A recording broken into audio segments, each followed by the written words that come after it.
3 برو. دختری بودم به کنج خونه، آب میکشیدم من از رودخونه. آرزو داشتم که شوهر کنم، جل بزنم فرقم یکور کنم. از خونه تاجر اومدم دیدم الحمدلله که پسندیدم.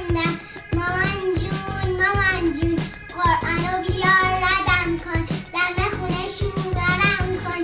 میدونی که من زمختم با خارشی در میافتم، من عروسی زمختم با خارشی در میافتم. ای خارشی قرقر خواستی به سر نداری، چال عروس بیاری. حالا که مثل زاییدی، حالا که عروس آوردی، جل بزن کل بزن و کل بزن، دم دهن تو گل بزن. آفرین.